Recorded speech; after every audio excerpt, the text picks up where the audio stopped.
Eu penso que a vida humana, ela tem que ser tratada, e aqui eu estou abraçando o que é o magistério da igreja.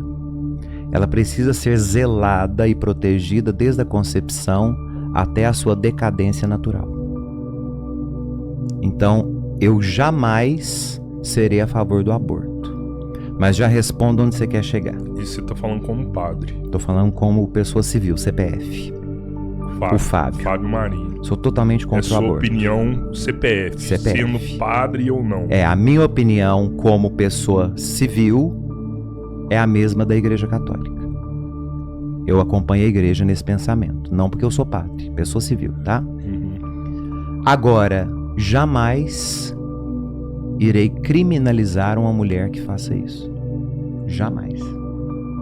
Porque eu não sei o que se passa de angústia dentro dela. Então, ao mesmo tempo que eu sou totalmente contra, eu jamais vou apontar um dedo para uma mulher que fez um aborto. Mas agora eu vou te falar como padre.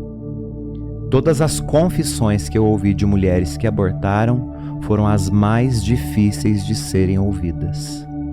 Pelo peso que elas carregam, pelo fato de terem transformado o útero num cemitério. Acaba com a vida da mulher, né?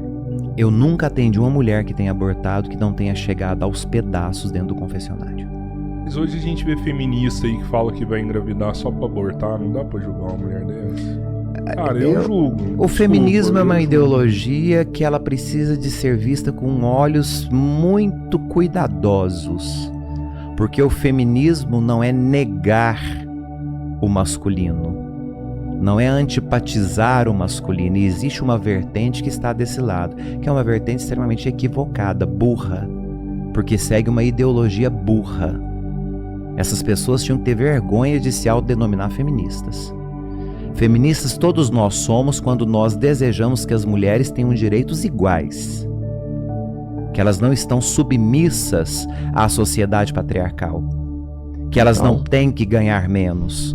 Que elas não têm que estar em trabalhos subalternos. Ser feminista todos nós temos a obrigação de ser. Porque nós vivemos numa sociedade onde o preconceito contra a mulher é gigantesco. Então é uma questão moral e de bom senso nós defendermos uma sociedade que seja igualitária. Agora, defender pautas que ferem a dignidade humana, aí já não é ser feminista. É ser burro. É ser ignorante, é ser estúpido. É querer chamar a atenção para uma ideia que já nasceu morta. Como o aborto que elas já provocam. Vou engravidar para abortar. Uma pessoa dessa precisa de um psiquiatra, ela não precisa de atenção. A gente está na igreja pelo Cristo, por mais nada. Qualquer outro motivo que me leve para a igreja é por engano. Nós vamos para a igreja pelo Cristo. A gente não está lá pelos padres, a gente não está lá pelos ministros. Nós estamos pelo Cristo, o amor a Jesus Cristo. A árvore somos nós que temos que dar frutos. Nós é que temos que multiplicar por meio do nosso testemunho. Tanto que quando a figueira estéril, Jesus passa e vê uma figueira estéril, ele amaldiçoa a figueira. Quando volta, a figueira está toda seca.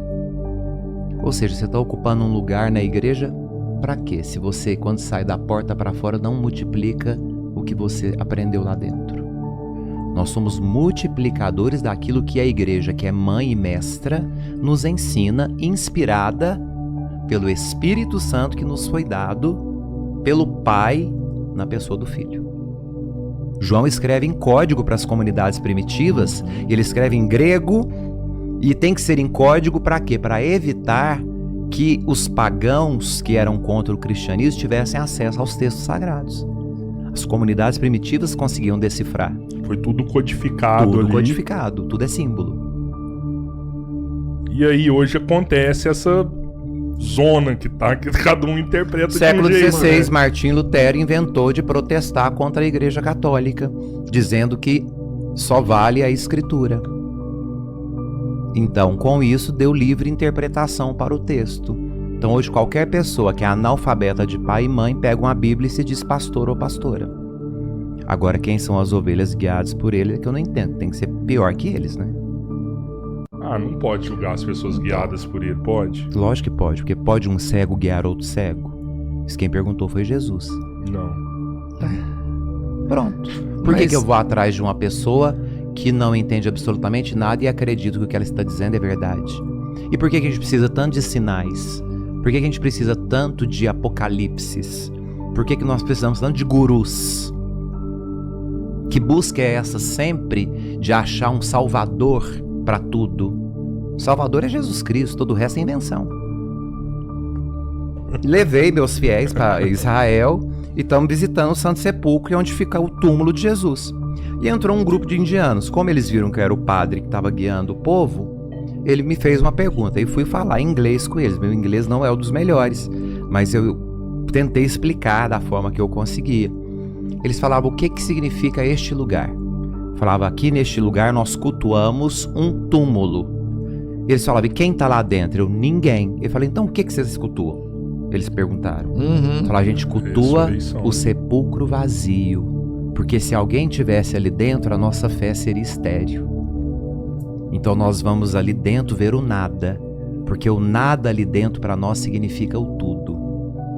É esse nada do sepulcro que nos leva a crer que há uma vida que não morre mais, que nós chamamos de ressurreição. O nosso Deus, Jesus Cristo, morreu e ressuscitou. E ele não está ali dentro. Ele foi posto morto ali. Só que ele ressuscitou. Ele está vivo. E ele nos contempla do céu. Para os indianos foi uma surpresa. E eu fiquei muito mais surpreso de pensar que ainda existe gente no mundo que não conhece a história de Jesus Cristo.